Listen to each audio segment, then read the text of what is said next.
Yeah, I wanted to touch a little bit more regarding the publishing aspects. We just discussed many kind of like a in-game optimization when it comes to go-to-market strategy, right? But then how about the outside of the game? For example, I wanted to hear your thoughts regarding, say, a company wanted to enter the market and then conduct its publishing Okay. activities. What's the best practice from for example, a user acquisition perspective? Okay.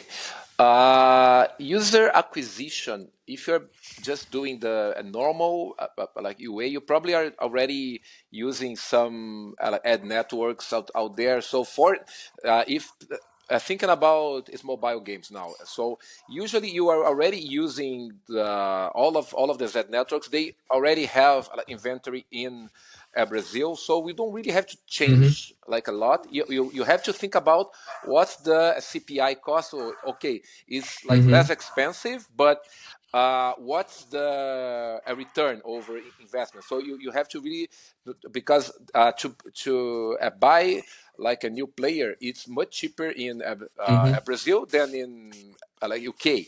But as I mentioned, people will spend much less. So you don't really have some local network that has access to more people, because basically you're going to use the normal ones.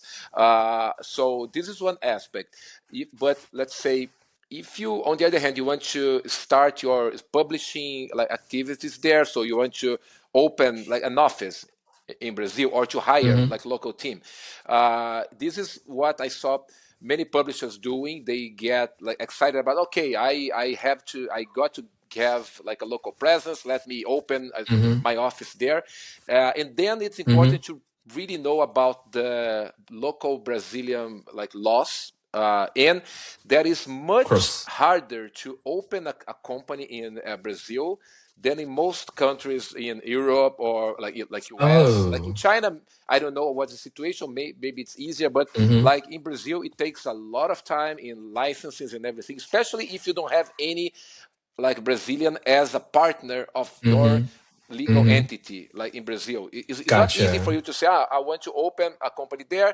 It's a subsidiary, and it's fine. No, you sometimes, and in like most cases, you have to find a Brazilian that will be your partner, or you're going to have to hire like local law firm that will be your business or your legal representative in Brazil. So this all adds costs like time.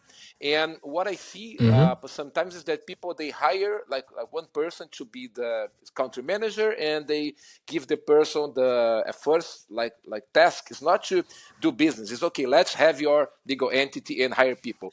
The person will stay 6 months, just figure it out, or even if the person knows, it takes time. And then 6 months like later, you still didn't do any like new business, and you say, wow, I'm just spending money here, I'm not seeing my sales growing. So sometimes it's what I tell people is, don't go and open your company. You may use some like local partners like to test stuff. You really test, check if there's a fit, like understand the like local laws for hiring people, because there's a lot of extra taxes when you hire people. It's not as like here in Europe. Yes, they are even more like a protective about hiring people. So it's really hard to fire people here. Like in Brazil, is not that is easy, but it's not that easy, and so sometimes you have to take this into its consideration. Like one example, just from my time at like EA, for example, I was the head of the studio, and like every year I have to have a talk with the finance like department in like US to like justify why all the employees get 5%, from 4 to 5% salary increase. They say, well, why? Are you just raising their salaries every year? Say, no. That's a local law that based on the inflation that we had in the past year, because we do have inflation like in Brazil, the salaries have to be adjusted to cover the inflation. And then since it was 4 to 5% every year, it's mandatory that everybody gets a 5%. But you can imagine from American point of view, North American point of view, where a 5% increase, sometimes you only get it after years if you is promoted. It's not something that every year you are getting more money, but your spending power is the same because all the prices went up. So for me, and then they were questioning me, say, hey, but so every year your baseline cost will go up by 5%. Yeah, that's how it is in Brazil. And then it was hard for us to give people a raise based on its performance, because we didn't have the budget, because it was all spent on the mandatory raise. So this is the kind of stuff that if you are thinking about opening a business there, you have to know all about this. If not, you're going to say, oh, all of my profit is going towards taxes, or when you want to send money out of Brazil, there's a lot of taxes there. So it's really important to make sure that you are that it makes sense for you to have this legal entity there. And the other point regarding is publishing, in order for you to maximize your investment, you want to make sure that that the players can spend is more money that they want. And in Brazil, still not on most of the people, they don't have credit cards. So it's something that for some people they say, oh, it's easy. If they want to buy something, you just put a credit card. Okay, but what credit card? They don't have a credit card. So some games people want to spend money, but they cannot because the game is not using the local payment method. So we have one in Brazil. It's called Pix, Pix, which is linked to your bank account, and is similar to Alipay or WeChat Pay, and everybody uses this. But so if you want to make your game to sell more, you have to have a local partner that will enable you to use the billing, all of those billing systems that only work there in Brazil. So you mentioned for acquisition. So, but there's one side that is you can use all of the networks that you are already doing, but you have to make sure that you're managing to get all the money that you can from the players. And the other thing that you can use to market but the game is influencers. In Brazil, people. So it's similar to China, that you guys have a lot of influencers and the live commerce stuff. Is for games. It's similar. You have a lot of streamers that are playing games that they stream. They can bring more audience. So this is a way. This is a way that you can make them to promote your game, or you can actually have them to be one character inside your game. Or so this is also something that publishers, they have to know who to talk to and how to deal with all of those influencers. So this is another way to acquire players. Awesome. Yeah, that's very insightful sharing. So yeah, I think to quickly sum up. You mentioned about regarding the UA user acquisition strategies. It's so what I'm hearing. Correct me if I'm wrong. What I'm hearing is that the first one is the user acquisition channels is more or less the same. Yeah. So what has been used well for the rest of the world can be the best practices to apply into the Brazilian market. But on the other hand, though, the content that needs to be made and tailored for the local market, meaning that the language should be the Brazilian Portuguese, and then the content all should the be, ads, cultural matchings, the ads, right?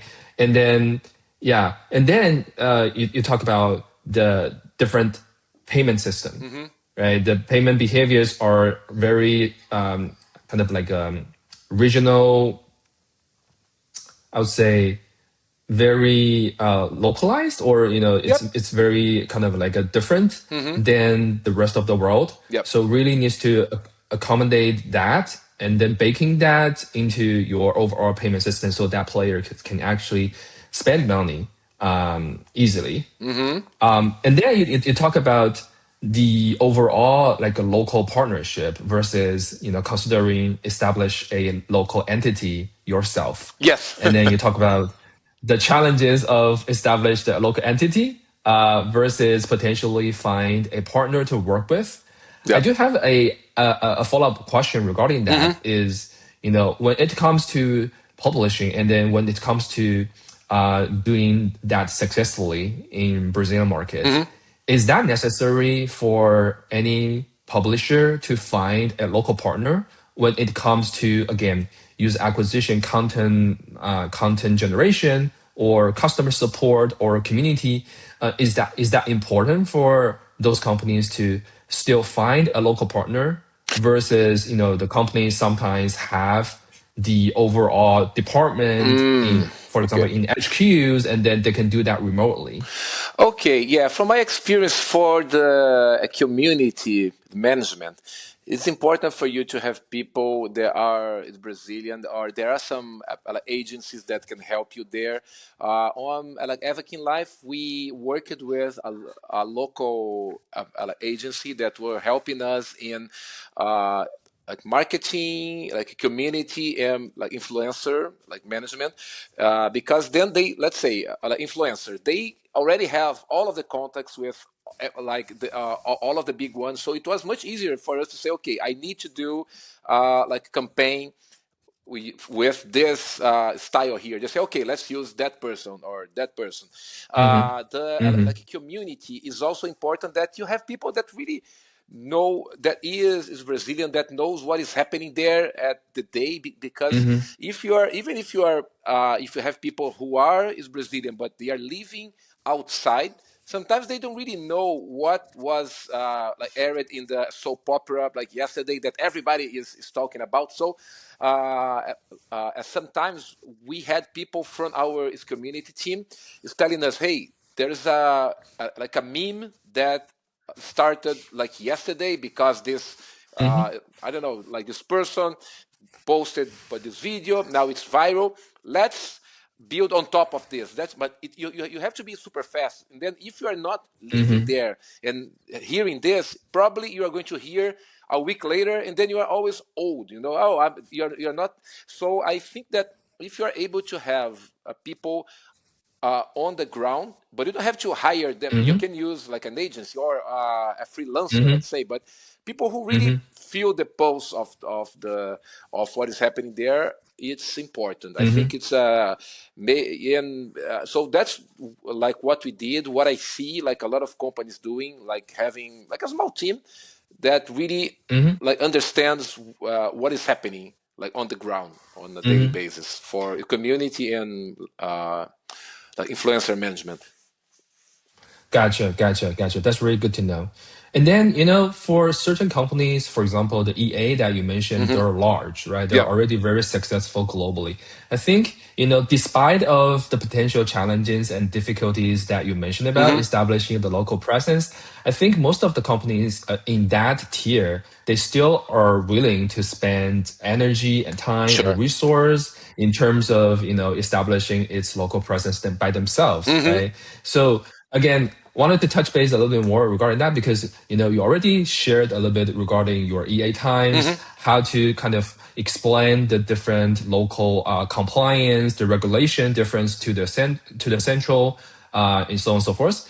I just wanted to have one more question regarding the decision making or the power dynamics.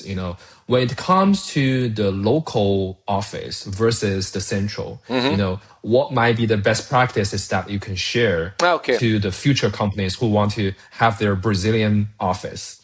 Okay, I think what you really should do is start by having either like a partner, or because there are like some companies here that like offer some kind of country management as a service. So you pretty much hire them to help you in this first stage, and then you really test like your game, like the market, if this is for you, and then 1 year later you can open there, or you can like acquire like a local company. This is also something that I saw happening several times, and then you have time to, okay, I really want to be there, but instead of like opening a new company, I'm going to like acquire a company that is like already there. This is exactly what happened.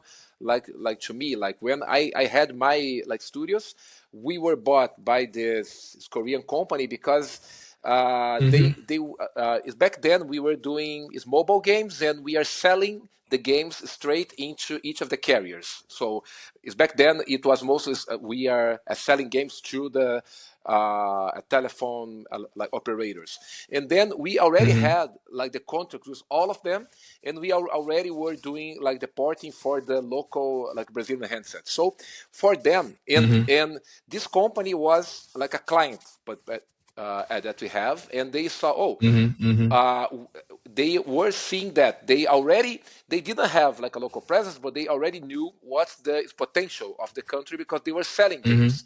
And then they say, okay, in order for them to grow their profit margin, instead of coming through a reseller of the game or to a platform, they could have the deals with the carriers. It will save them a lot of money. But then what they figured out is that, okay, in order for them to open there, to do the contracts, it would take them 2 years.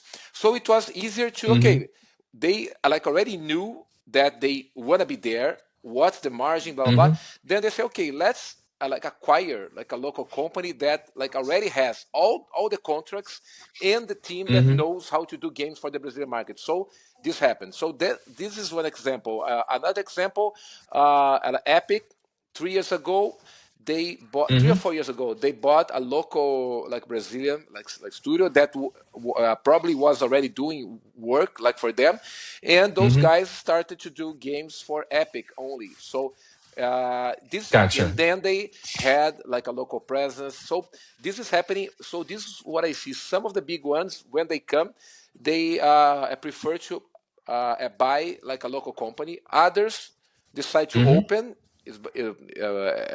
but they really take time to understand all of the risks. So that's something that I see.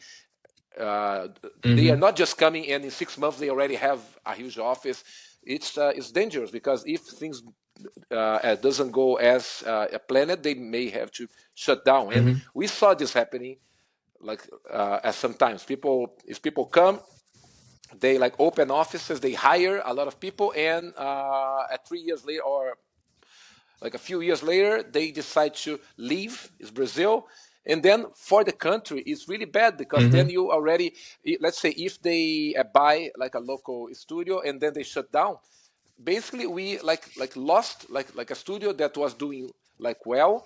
They sold it, so it was good for the partners, but then all of a sudden you don't have but that studio and you don't have this publisher. So I think that people, they have to really think about that. Okay, it's not just to buy and then leave the country, because like if you leave, you're really hurting a whole like a generation of like studios that were doing well, and then suddenly you don't have those guys anymore. So there's a warning that I always think is worth to mention, that if you want to buy companies there, that's fine, but there's a responsibility with what you're doing there, with the local studios. Of course. Yeah.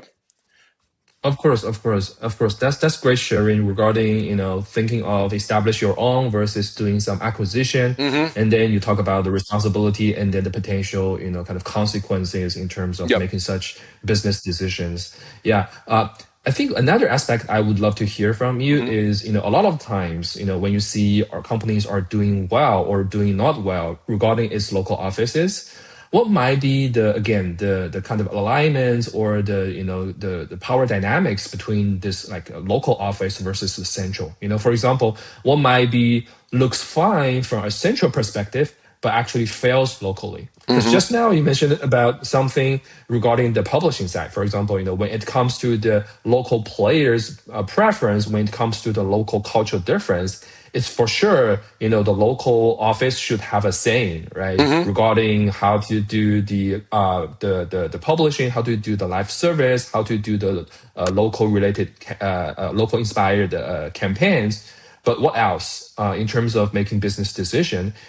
Who should listen to who? Any examples to share on that front? Yeah, I think that if you have the local people there, you should really like listen to them because they will like provide you with some like, insights that you won't have. Let's say, oh, there is a Of course. new payment system, and then okay, if the like local office sees that this can help, even if you have to like invest in doing investing in like integrations, this kind of stuff, you should listen to the local office. But that's why you have them there in place. So sometimes if you just want people there just to say that you have people, but you are not like listening, usually after a few years you're going to shut down and just manage from your like HQ. So I think it's really important like to listen and to give power to this local office to have their budget and to not see them as just cost center and really to because then it's not fair or and really to think okay is treat them as a business like unit that they are going to have their own KPIs because sometimes they say oh they are not making all the revenue that we need, but you should know that their the like spending power is much less, so like lower. So you should expect to make less money than in like HQ or in a tier one like Hmm. countries. But like, what's the cost there? Or maybe what else can you do with the local office that you have? Sometimes you say, okay, I have people there, and they are helping me on the publishing side, but maybe I can also have people there doing art and engineering, not for the local Hmm. a game only for the local version, but they can help the like the global game. So you can use this like local entity, not just for the business side, but for the like development side, because we do have Hmm. Hmm. the like co-development in Brazil is huge. So it's how can you maximize your like investment there? So that because so yeah, and I think you should really listen to the people that you put there because they are the local experts in the like in the market. Cool, cool. That's awesome to hear. Yeah, I think actually, what you mentioned lastly regarding the development resource, Hmm. it's a very natural transit because just now we talked many about publishing. We talk about potential, having a local presence, Hmm. local entity versus doing some acquisition there, doing some investment there in the local market.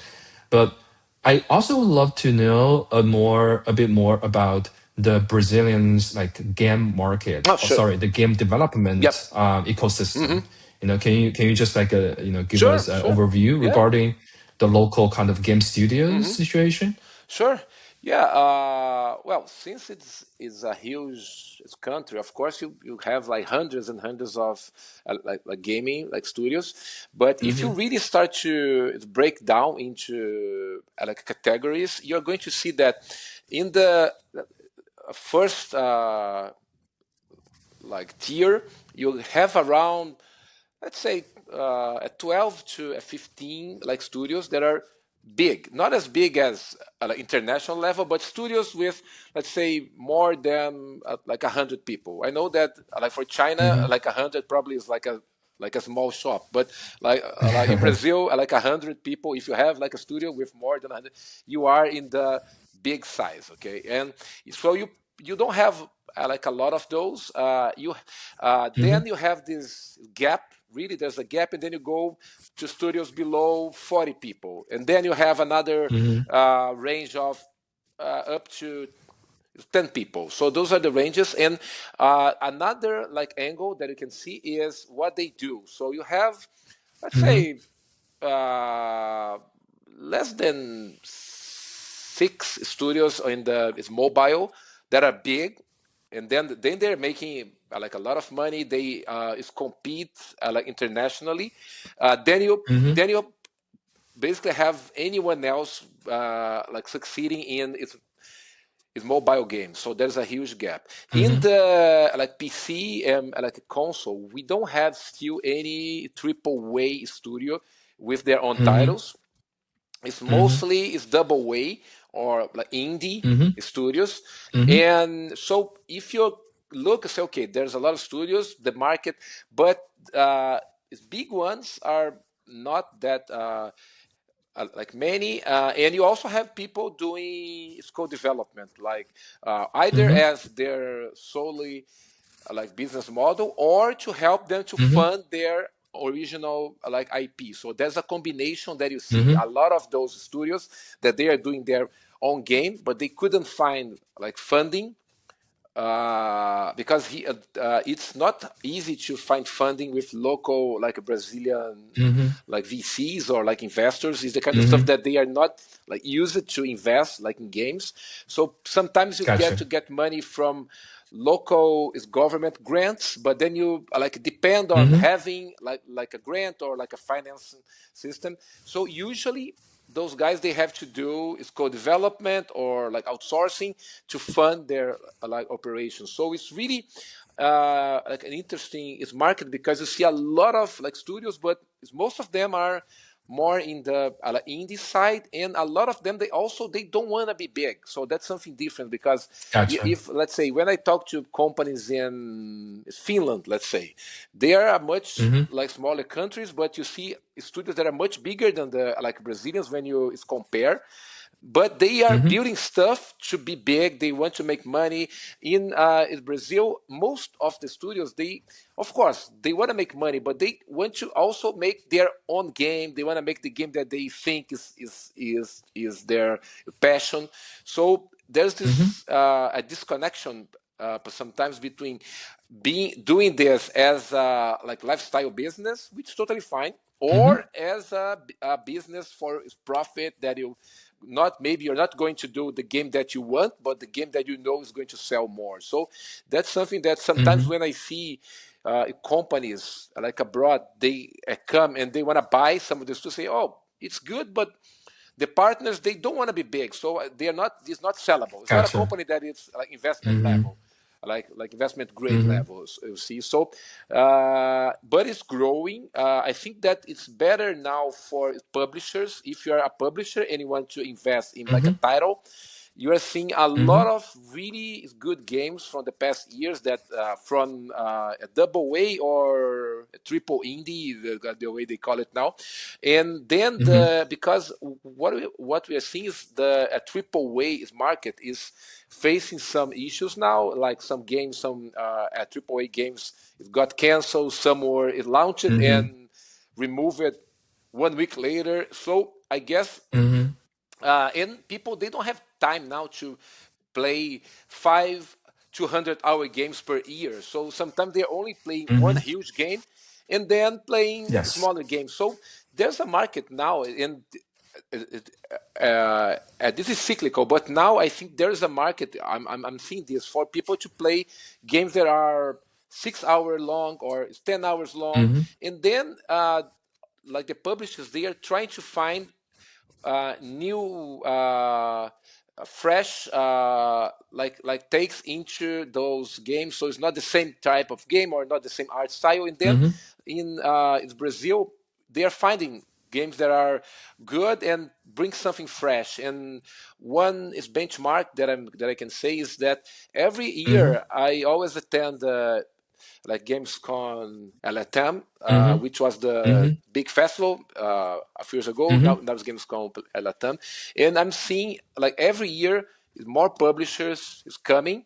And more publishers is coming back because maybe you just go there, but you don't like what you see, and then you never come back. No, they are coming back every year, and they are signing deals with the local companies. So for me, it shows that it's there's something there. If you are looking for an indie title or to fund like a project, there's a lot of like opportunities there. Not much in the like investment side for the company, but to invest in the game. So, and as I mentioned, we have hundreds of those studios. So I like recommend people to, if they can, to go to the like Gamescom Latam to know more about the studios and like understand more about who they can do business with. So that's a little bit about how's the market in industry actually in Brazil, the games industry. That's very exciting to hear because nowadays more and more Chinese companies are actually getting out and then in search for potential titles for them to publish, right? Either back to China or to the global in the global scale, right? So I think I wanted to first talk about the local like studios ecosystem, and then we can kind of touch base on the co-dev side. So let's say if now today a Chinese company, a publisher wants to look for a great game to publish, what might be the motivation for them to do that?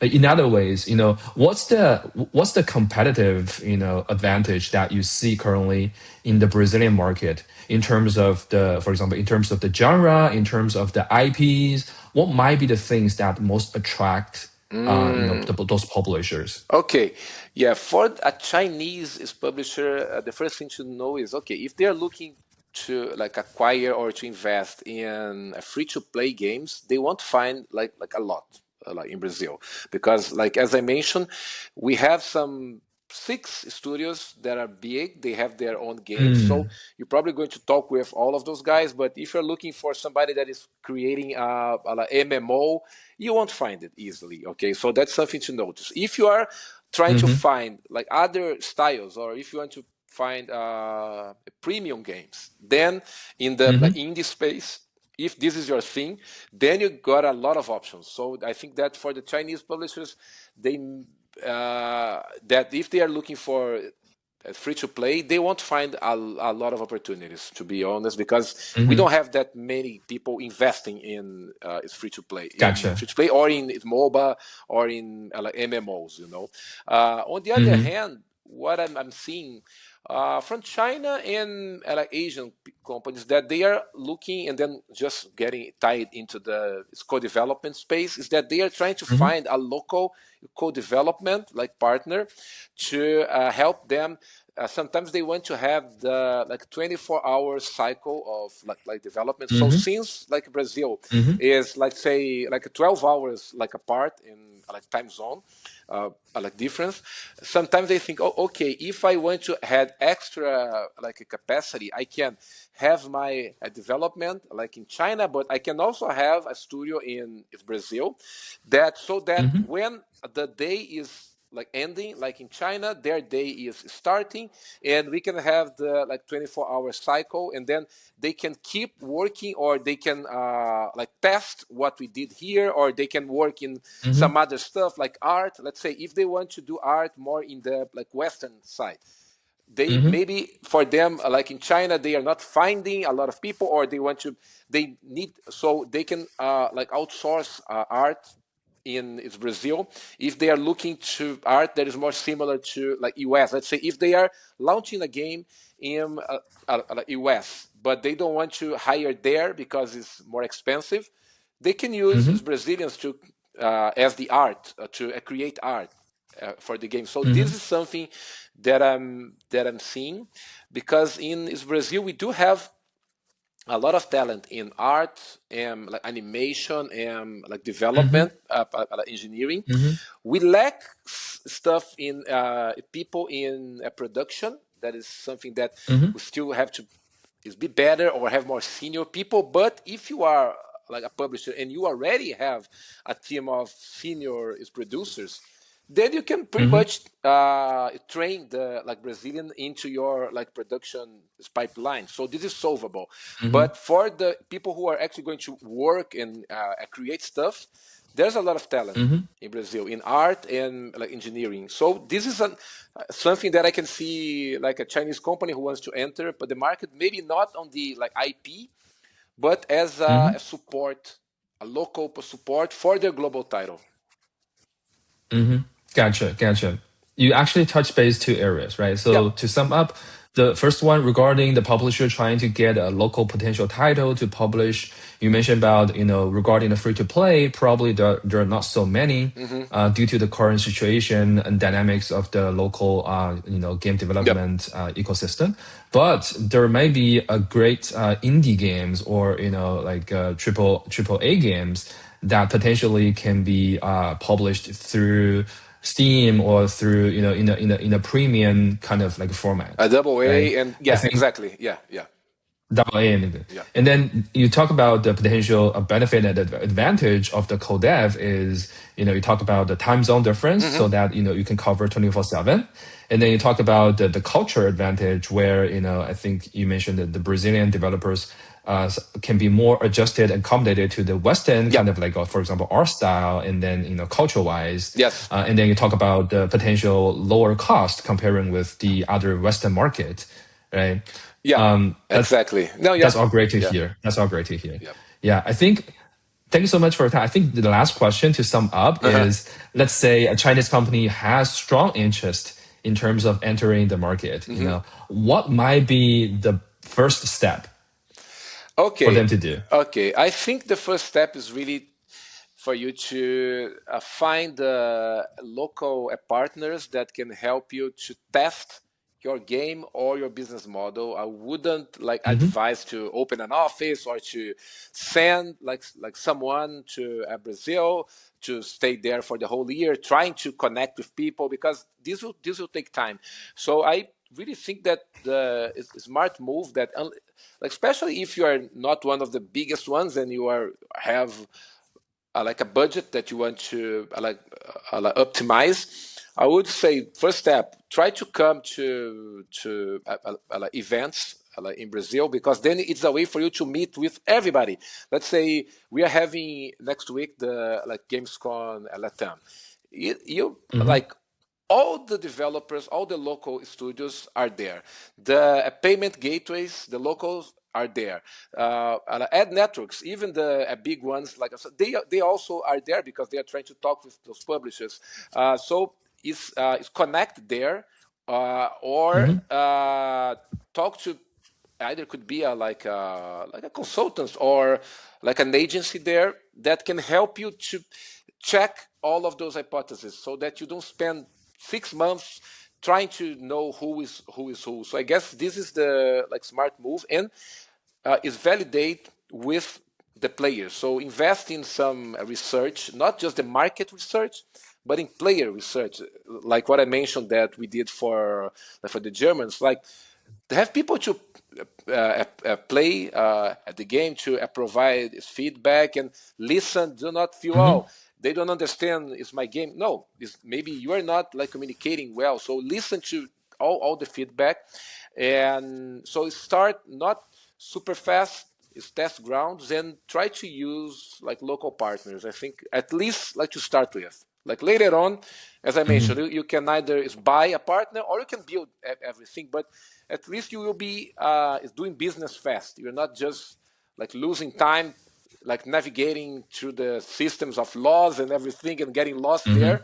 And then but there's no business there. No, you wasted time. So I always in favor of testing stuff as soon as possible. So the advice is find local partners that can be that can do some sort of country manager as a service, at least for 6 months, then learn and iterate from there. So that's my advice. I think it would be This helpful. is great. Yeah. This is great. Yeah. Again, thank you so much, Carlos, for your time. Thank you, Bo. No, sure. It was a pleasure. So, super glad that if you we do like a follow-up later on if you have more questions, if somebody wants to like reach out, just ping me on like LinkedIn, and then we can talk more. I'm open. I'm really love helping companies to like understand and like navigate the like Brazilian market, which is super exciting, but brings a lot of like challenges, but it's cool. It's like worth.